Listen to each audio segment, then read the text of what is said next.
1500 की शुरुआती वर्षों में बनाई गई मोनालिसा संभवतः फ्लोरेंस के एक व्यापारी की पत्नी लीसा घेरार्डिनी का चित्र था। लेकिन ये केवल एक पोर्ट्रेट नहीं था, ये एक प्रयोग था। लियोनार्डो दा विंची इस पेंटिंग को वर्षों तक अपने साथ रखते रहे और उसे लगातार निखारते रहे, क्योंकि वे प्रकाश और छाया के बीच स्फुमाटो तकनीक से इतने सूक्ष्म परिवर्तन करते थे कि मुस्कान बदलती हुई प्रतीत होती है। जब दर्शक उसके होठों को देखते हैं तो चेहरा सामान्य लगता है, और जब आंखों पर ध्यान जाता है तो वही चेहरा मुस्कुराता हुआ दिखाई देता है। ये दृष्टि विज्ञान की समझ से रचा गया एक ऑप्टिकल इल्यूजन था। पृष्ठभूमि का दृश्य स्वप्निल, रहस्यमय और लगभग परलोक जैसा लगता है, मानो वे किसी व्यक्ति को नहीं बल्कि चेतना को चित्रित कर रहे हों।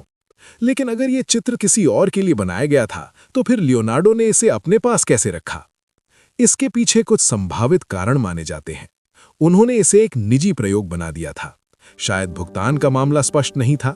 लियोनार्डो परफेक्शनिस्ट थे। वे शायद इसे पूरा मानने को तैयार ही नहीं थे। वे इसे अपने श्रेष्ठ कार्यों में गिनते थे। 1519 में उनकी मृत्यु के बाद ये पेंटिंग उनके शिष्य सलाई के पास रही और बाद में फ्रांस के शाही संग्रह में चली गई। वहीं से ये आज लूव्र तक पहुंची। कला से आगे बढ़ते हुए लियोनार्डो ने जीवन की रचना को समझने के लिए 30 से भी ज्यादा मानव शवों का विच्छेदन किया, जो उस समय अत्यंत विवादास्पद और जोखिम भरा कार्य था। उनकी एनाटॉमिकल स्केचेस में मानव रीढ़ की पहली सटीक प्रस्तुति, हृदय की संरचना, गर्भ में भ्रूण का चित्र और मांसपेशियों का विस्तृत मानचित्रण शामिल था, और भ्रूण का उनका चित्र आज भी आश्चर्यजनक रूप से सटीक माना जाता है।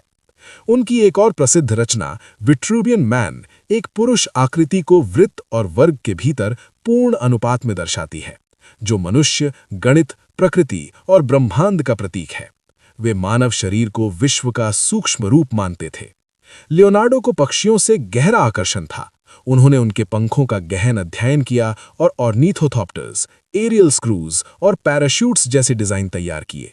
यद्यपि मानव उड़ान 1903 तक संभव नहीं हो सकी, उन्होंने 1485 के आसपास ही इसकी कल्पना कर ली थी और लिखा था कि जो एक बार उड़ान का अनुभव कर लेता है वो सदा आकाश की ओर देखता हुआ पृथ्वी पर चलता है।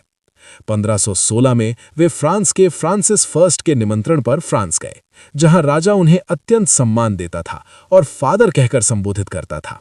उन्होंने अपने अंतिम वर्ष क्लो लूसे में अध्ययन करते हुए बिताए।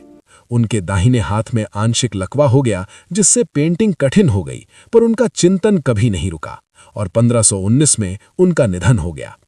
अपने पीछे वे 20 से भी कम पूर्ण पेंटिंग्स छोड़ गए, फिर भी उनका प्रभाव असीम है। उन्होंने आर्टिस्ट्स, इंजीनियर्स, एनाटॉमिस्ट्स, आर्किटेक्ट्स और साइंटिस्ट्स को प्रेरित किया। आधुनिक विशेषज्ञों के विपरीत लियोनार्डो ने कभी एक मार्ग नहीं चुना। वे मानते थे कि सब कुछ परस्पर जुड़ा है। आर्ट ही साइंस है और साइंस ही आर्ट है, और उनके लिए जिज्ञासा ही सबसे बड़ी शक्ति थी।